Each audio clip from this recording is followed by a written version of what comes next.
Welcome to Common Home Conversations Pathway to 2022, a series by the Planetary Podcast, part of the Civil Society Celebration and Declaration for Stockholm Plus 50, a half-century later after the historic 1972 UN Conference on the Human Environment. In Common Home Conversations, you will hear high-level political and public figures, academics, and influential activists discuss what should be the content of the high-level declaration foreseen for 2022. Our planet faces a myriad of catastrophic environmental challenges, from climate change to widespread biodiversity loss to desertification. The science is clear. The state of our global environment is deteriorating at an unprecedented rate, highlighting the need for fundamental transformative changes across our legal, economic, social, political, and technological spheres. Thus, there is an urgent need to reach a common ground within civil society and around it build a civil society declaration with the potential to be the needed starting point for a paradigm shift towards a safe and sustainable future for our global community. Common Home Conversations is the place to discuss the challenges posed by climate change, as well as possible solutions to help create a stabilized Earth and ensure that the Civil Society 2022 Declaration can be a true game changer. Now, here is your host, founder, and CEO of the Planetary Press, Kimberly White. Hello and welcome to Common Home Conversations. Today we're joined by Jojo Mehta, co-founder and executive director of Stop Ecocide International. Thank you so much for joining us today. It's a pleasure. Lovely to be here. So you're the co-founder and executive director of Stop Ecocide International. Could you please share with our listeners, what is ecocide?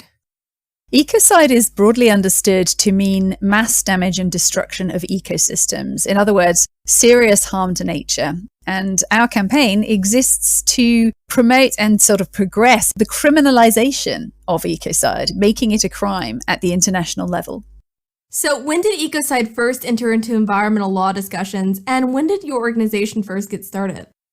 The word ecocide was actually first used in 1970 to describe the awful damage created by Agent Orange, the defoliant, in Vietnam. And it was first used on the international stage by Swedish Premier Olof Palme at the first UN Environment Conference in 1972. But the word, although it sort of remained active in sort of legal and political circles in terms of discussions of potentially looking at environmental crime and so on, that was mostly not in the public domain. The concept was resurrected really by a particular pioneering UK lawyer called Polly Higgins, who was a dear friend of mine and with whom I worked very closely. She's no longer with us. She died in 2019. But she dedicated the last 10 years of her life to this concept of making ecocide an international crime. And we co-founded the public campaign together, which is now Stop Ecocide International, back in 2017.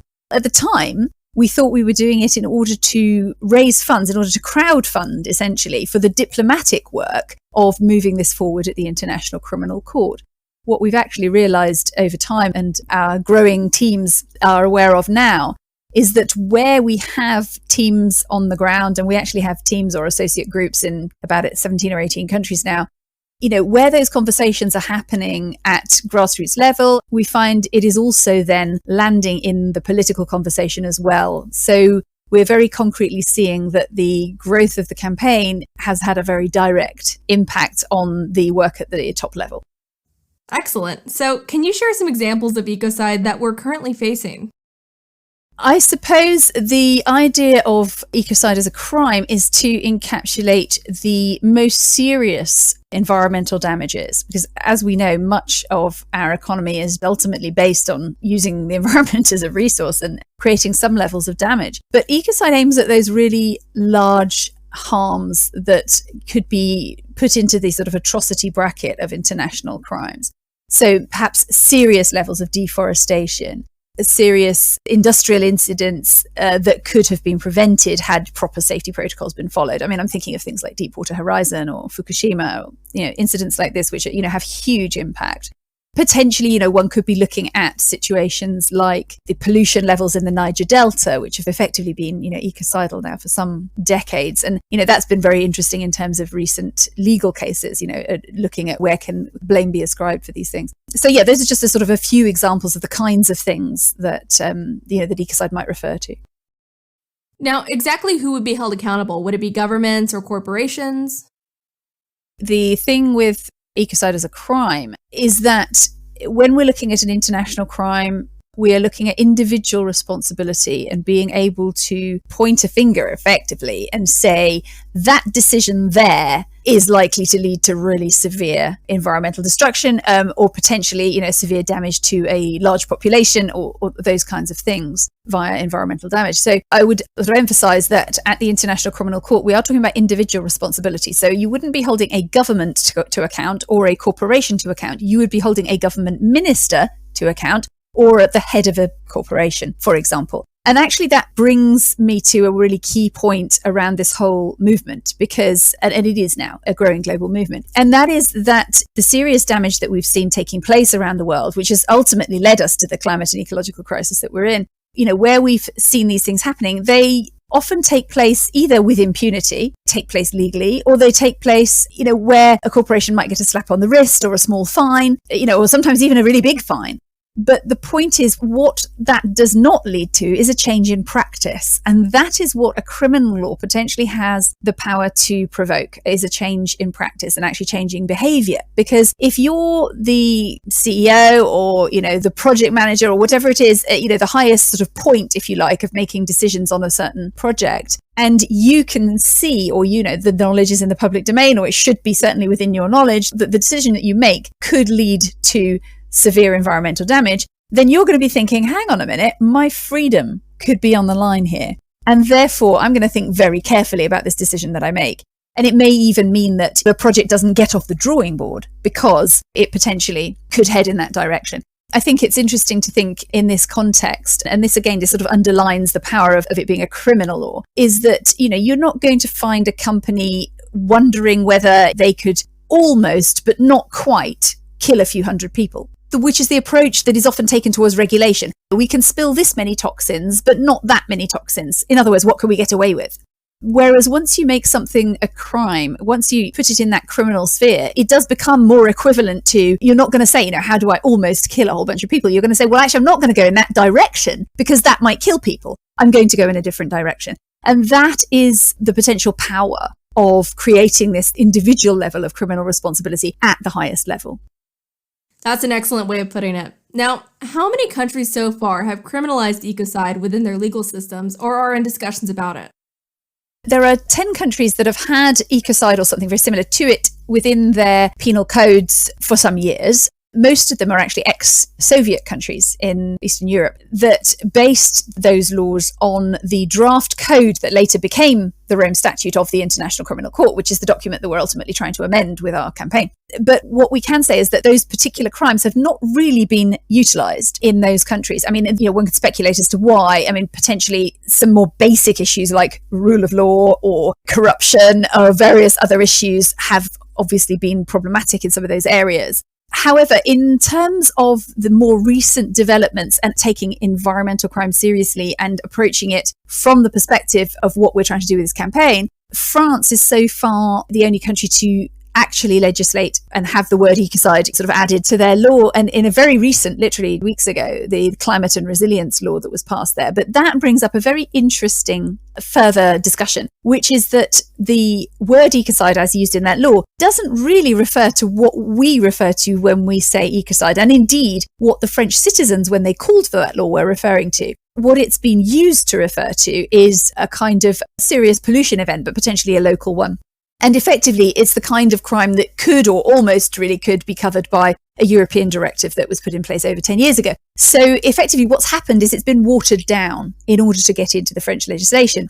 But what's interesting about that is it really underlines a key aspect of our campaign, which is that one of the reasons we aim for criminalisation at the international level is that it takes a certain amount of time. I mean, there are several reasons, but this is one. And it is actually very important because if you try to create this legislation overnight, what can happen is you can alienate your corporate sector and you can end up with sort of a lot of antagonisms and people feeling that they can't meet this new law. There's a certain resistance and a certain chaos that can ensue. And that's what France has been living through. It's been quite an object lesson in this, actually. It's been very interesting. Whereas if you aim for this to happen at the international level, at the International Criminal Court, you're almost by default, you're creating a timescale because it takes time to recruit a large number of countries and you need 2/3 of member states to agree to an amendment to add that crime. But what you do with that time period is very, very important, because what you're doing is you're showing that this law is approaching, but it's not here yet. And actually that is hugely powerful, because the situation that we're in globally is very much like having a leak in a boat. You know, you can't sit at one end of the boat and point at the other end and say, you're the ones that got the leak. Everybody's got to move together. And so if we want the entire global economy to sort of start to shift its approach, which is actually what we ultimately believe this law has the power to drive, everybody concerned, you know, from local businesses to big conglomerates, they all need to be able to see this coming and to know what they need to do about it, and to actually engage their strategic departments, people in, you know, right across their sector, in how do we approach this so that, you know, we come out ahead of this game. And that needs to be an inspiring thing, not a constraining thing. And I like to use this example, which actually comes from a UK cookery program. I don't know if you've ever come across it, but we had a program that was really big in the 90s called Ready, Steady, Cook. Does that ring any bells to you? Yes, it does.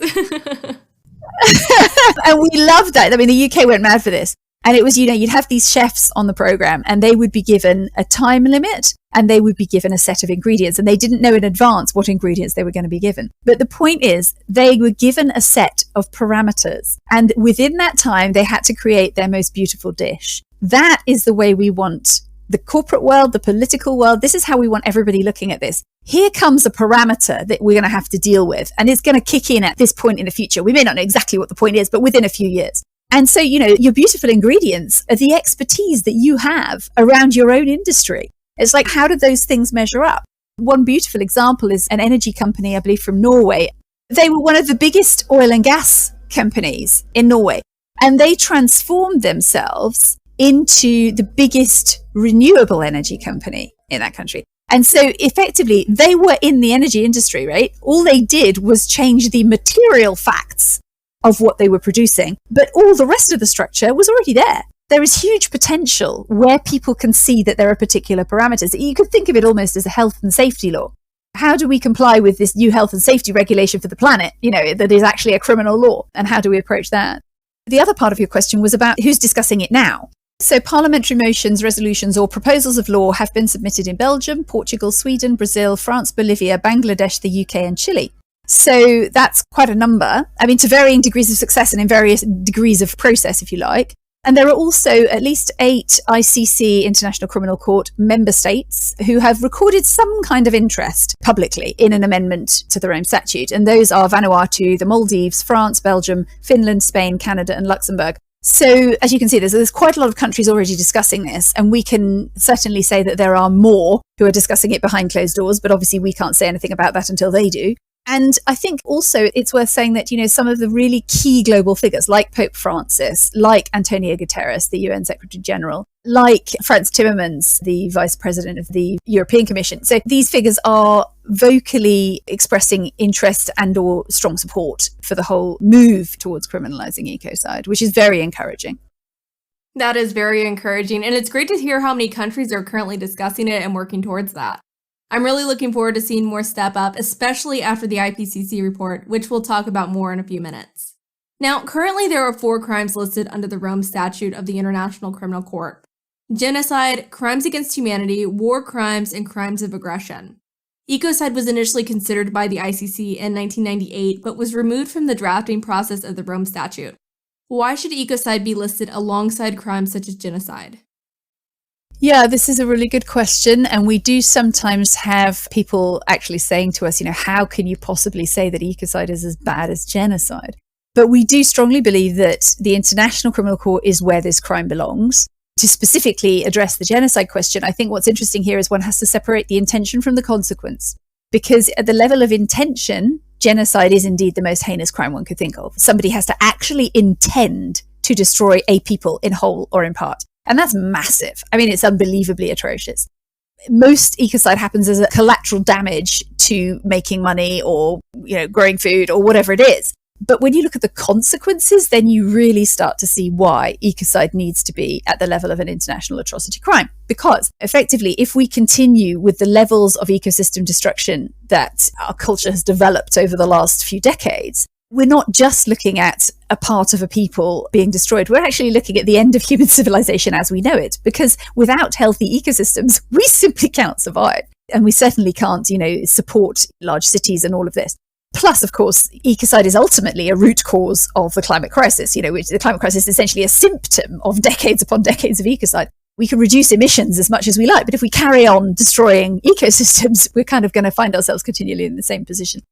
So I think it's also worth just looking at the wording of the document itself that governs the International Criminal Court, the Rome Statute, which describes the court as having jurisdiction over those most serious crimes of concern to the international community as a whole.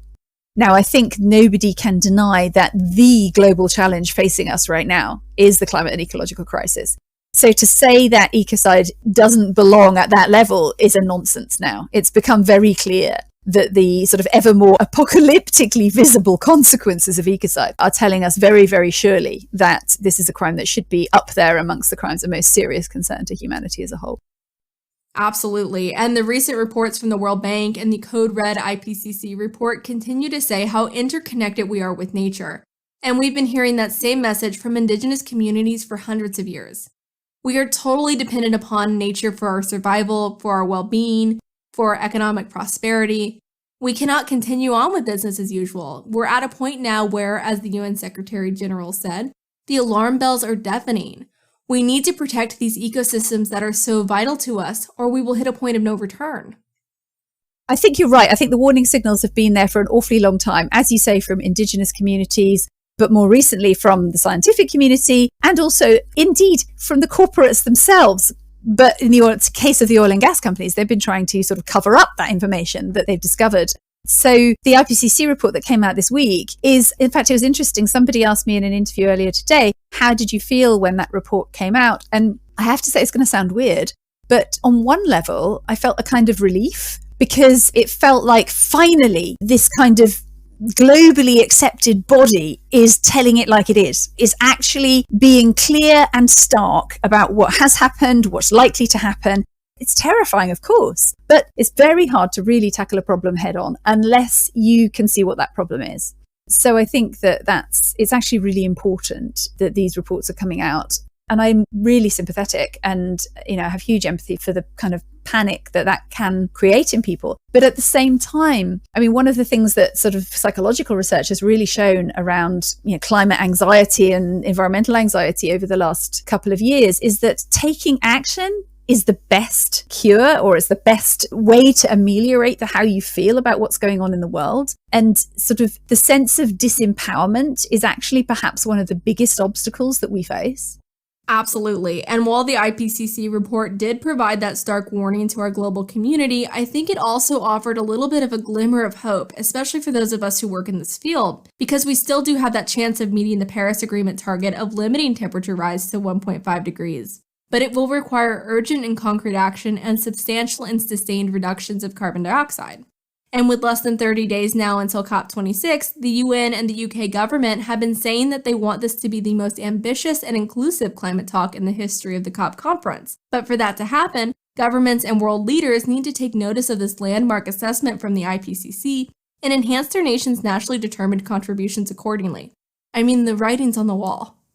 Not only that, they need to be looking at some solutions that actually start changing the rules. The nationally determined contributions are important. Of course, you've got to have the highest ambition possible. But what we've seen, if you look at the NDC reports from earlier this year, it's actually pathetic how far we've actually got in relation to the targets that we kind of set ourselves. The predictions was that, by 2030, we'd be 1% of the way to a point we should have been 45% of the way towards. And that's where we come in. That's where Ecocide law comes in, because all of the nationally determined contributions, all of that ambition, the whole sort of goodwill agreement principle, ultimately, all of that is about saying the right things and intending the right things and playing the game better.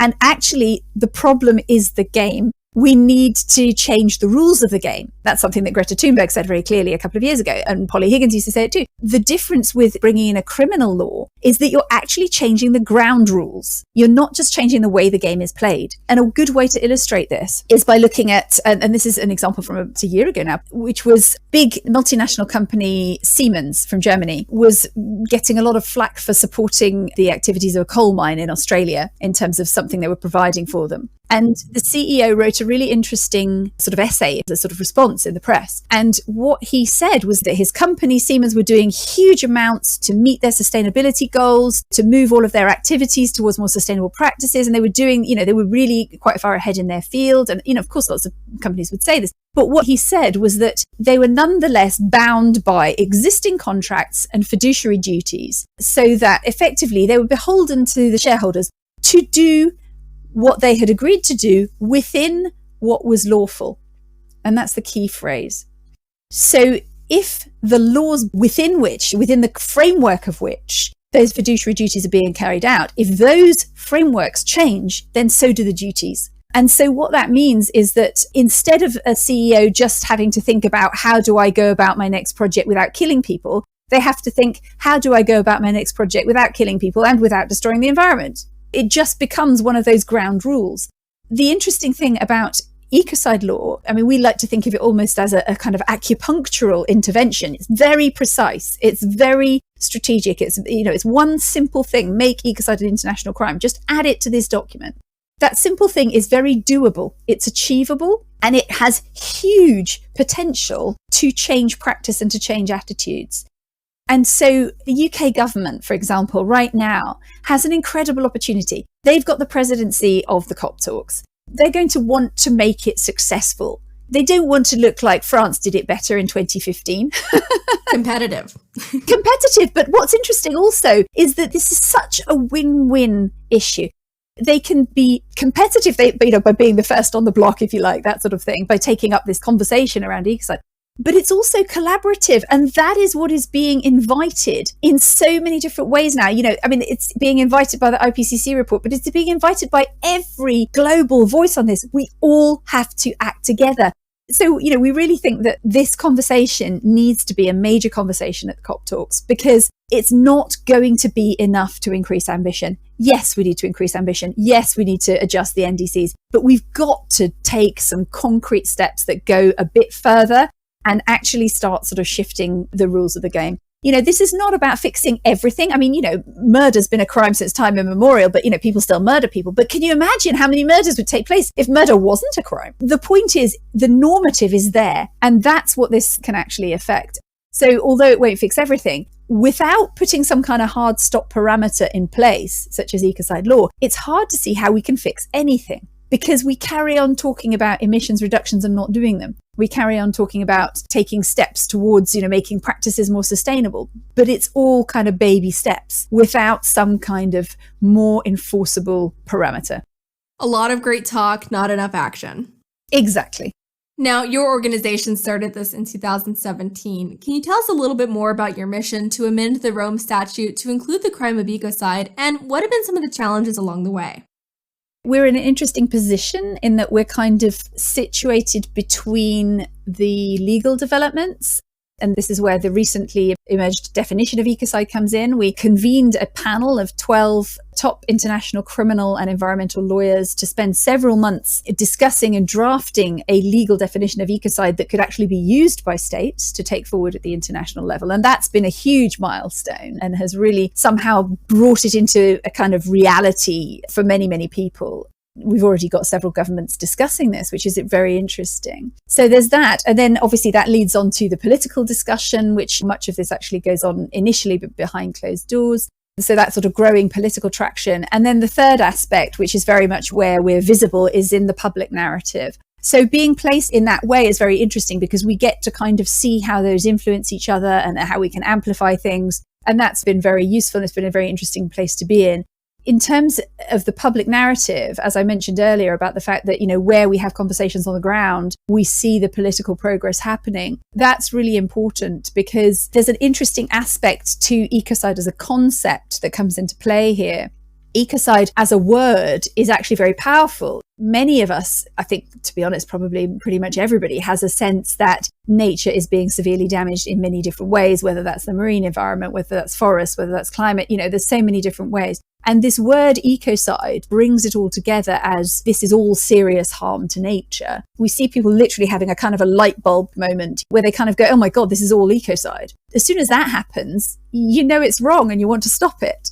It's obvious that it's a problem. So the internal momentum of the concept is very, very helpful in the area of the public narrative. And what it means is that we're seeing a kind of a snowball effect as that conversation grows into different sectors. And it may or may not be linked directly to our campaign, but that doesn't matter because effectively just the conversation itself creates its own momentum. And it also has its own kind of, this is going to sound quite strange, but it's almost got a kind of positive effect built into it, because I've yet to encounter anybody one-to-one that actually says to me, ecocide should not be a crime. It doesn't happen. People talk about it, and even if at a corporate level or a political party level, they might not be vocal in supporting it. You talk to anybody at a personal level and they'll say, of course it should be a crime. And, you even end up in a situation where the oil and gas industry has spent 30 odd years greenwashing. Are they going to now come out and say, oh no, we don't think ecocide should be a crime? Well, it's going to destroy millions and billions of pounds worth of PR overnight. Of course, they're not going to say that. So on one level, it has this kind of unstoppable quality to it. And that's hugely encouraging. Very encouraging. And, you just reminded me of a story I saw recently from Grist on how Big Oil spent nearly $10 million on Facebook ads alone last year to essentially greenwash. Rather than climate denial, the ads focused more on undermining action by painting oil and gas as a solution to climate change, rather than one of the causes. I was asked at a talk recently, what about all this awful greenwashing? And I said, you know what, I'm going to say something really controversial. I love greenwashing. You know why? Because it means that they can't speak out against what we're doing. Because effectively, obviously greenwashing is all mouth and no trousers, so to speak, as we say in the UK. But at least they feel they have to do it. And the fact they feel they have to do it means that the public consciousness has got to the point where that is necessary. And that in the same way means that it's impossible for them to publicly counter a suggestion like the worst harms to nature should be criminalised. How are you going to counter that in that context? You can't.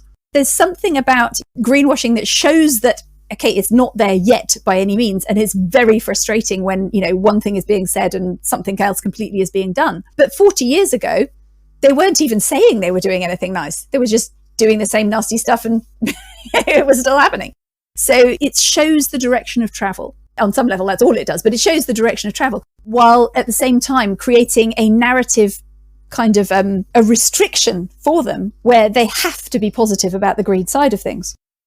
No, I think that's a great way of putting it. I've never thought about greenwashing that way because they really can't come out against these initiatives. They can't say it's really important that we solve it and then keep kicking the can down the road. Now, I know we touched on this a little bit, but I want to go into it a little further. The UN Secretary General Antonio Guterres said that the latest installment of the IPCC report is a code red for humanity. How can making ecocide a crime help us battle the climate crisis? Very simply, it goes back to root causes. I mean, we touched on this earlier a little bit, but we see the climate crisis as effectively a symptom, and ecocide is one of the key root causes. If we reduce all of our emissions, tomorrow, but continued to deforest, continued to destroy the seabed, continued to engage in activities that lead to oil spills, nuclear disasters, etc., then we're going to continue finding ourselves back to square one, and square one's going to be hotter every time. It doesn't work. So Ecocide addresses those root causes, including, potentially key decisions that we know could lead to serious climate disruption and so on. So it's a really concrete tool for addressing the crisis that we're in. And I think, Code Red is pretty much where it's at. I mean, a few years ago, it sometimes felt really difficult to put across what we were doing because people saw it as extreme. And it's this kind of tragic human thing of not feeling how extreme something is until it's literally burning up your town. And so there is this extraordinary kind of phenomenon for us where, the worse it gets out there, the more people listen. And I think that when you've got the UN Secretary General saying, this is a red alert, guys, with the World Bank, it's like the global voices are finally catching up. And that creates a space for change. And, crisis is always two things. It's always terrifying and it's always an opportunity. We just need to hold on to the fact that that opportunity is there, and that with all the horror and all the death and all the persecution and everything that is happening, that there is another way that can emerge out of this chaos. And, and we believe that ecocide law can help create the bridge for that. Absolutely. Now, in your opinion, what should be included in the Civil Society Draft Declaration, which will be discussed at the Stockholm 49 Summit this month, for it to be a true game changer? Any declaration or document that wants to have a chance of creating a concrete impact, positive impact on the global climate and ecological crisis must include ecocide law. Because without a hard stop parameter, which can act as a safety guardrail for corporate activity, for economic and policy decisions, then, without that, we can't possibly approach Paris targets or sustainable development goals, or indeed a working human civilization. So I think that draft must absolutely include ecocide law as part of it. Thank you, Jojo. It's been an absolute pleasure. All right, and there you have it. Ecocide causes mass damage and destruction of ecosystems, serious widespread and long-term harm to nature, and it is one of the root causes of the climate emergency. If we continue with the levels of ecosystem destruction that we've developed over the past decades, we're not just looking at losing our ecosystems. We could be looking at our own extinction, because without healthy ecosystems, we cannot survive. Ecocide law is a concrete tool for addressing the root causes of the climate crisis and should be listed as an international crime by the International Criminal Court. That is all for today, and thank you for joining us for this episode of Common Home Conversations Pathway to 2022. Please subscribe, share, and be sure to tune in next time to continue the conversation. And visit us at www.theplanetarypress.com for more episodes and the latest news in sustainability, climate change, and the environment.